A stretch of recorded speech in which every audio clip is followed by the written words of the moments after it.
Banyak orang hari ini mencari penghasilan, tapi lupa mencari ketahanan hidup. Harga pakan naik, harga pangan naik, lahan makin sempit, pekerjaan makin tidak pasti. Di tengah semua ini, muncul satu pertanyaan penting. Kalau pasar berhenti, kalau uang melemah, kita masih bisa makan atau tidak? Peternakan terpadu bukan sekedar usaha. Ia adalah sistem hidup. Sistem yang bisa memberi makan keluarga, memberi penghasilan, dan tetap berjalan saat ekonomi goyah. Bagian 1. Apa itu peternakan terpadu? Peternakan terpadu bukan tentang punya banyak ternak, tapi tentang menghubungkan semua sumber daya. Di dalam satu sistem, ada ternak, kebun, limbah, air, tenaga manusia. Kotoran ternak jadi pupuk, sisa panen jadi pakan. Air diputar kembali. Hampir tidak ada yang terbuang.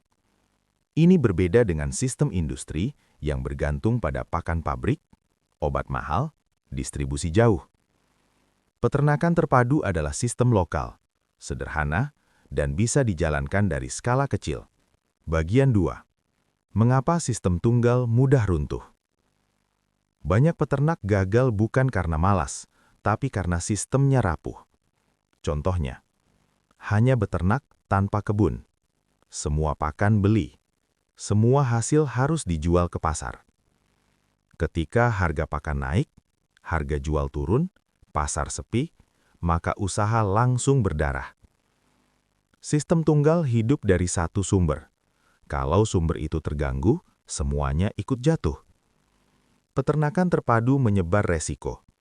Kalau harga ternak turun, masih ada kebun. Kalau panen kecil, masih ada telur. Kalau pasar lesu, keluarga tetap makan. Bagian 3. Prinsip dasar peternakan tahan krisis. Ada 3 prinsip utama. 1. Produksi kebutuhan dasar sendiri. Minimal, protein, telur, daging, ikan, karbohidrat, umbi, jagung, singkong, sayur. Ini bukan soal kaya, tapi soal tidak panik saat harga naik. 2.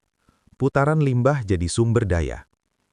Kotoran jadi kompos, sisa dapur jadi pakan, rumput liar jadi hijauan. Yang lain buang, sistem terpadu pakai. 3. Skala sesuai kemampuan. Bukan siapa paling besar, tapi siapa paling stabil. Mulai dari 10 ayam, 2 kambing, kebun kecil. Lebih baik kecil tapi jalan, daripada besar tapi runtuh. Bagian 4. Peran peternakan terpadu dalam krisis pangan. Saat krisis, yang dicari pertama adalah makanan. Bukan gadget, bukan kendaraan, tapi pangan. Peternakan terpadu menghasilkan pangan cepat, telur, sayur, pangan menengah, ayam, ikan, pangan jangka panjang, kambing, sapi. Ini menciptakan keamanan keluarga, cadangan untuk tetangga, potensi barter, pasar lokal. Di banyak desa, sistem seperti ini membuat komunitas lebih tenang menghadapi masa sulit, karena pangan tidak datang dari luar, tapi dari halaman sendiri. Bagian 5. Dari bertahan menjadi berkembang. Menariknya, banyak usaha besar lahir dari masa sulit.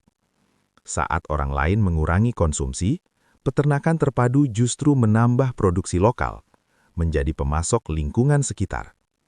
Dari sini, muncul telur kampung, daging segar lokal, sayur organik, pupuk kompos. Krisis menutup pasar besar, tapi membuka pasar kecil di sekitar kita. Yang punya sistem produksi nyata akan selalu punya nilai. Bagian 6. Membangun sistem bukan sekedar usaha. Peternakan terpadu mengajarkan satu hal. Kita tidak membangun bisnis, kita membangun ekosistem hidup.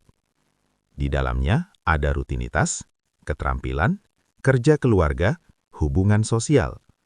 Anak belajar merawat makhluk hidup.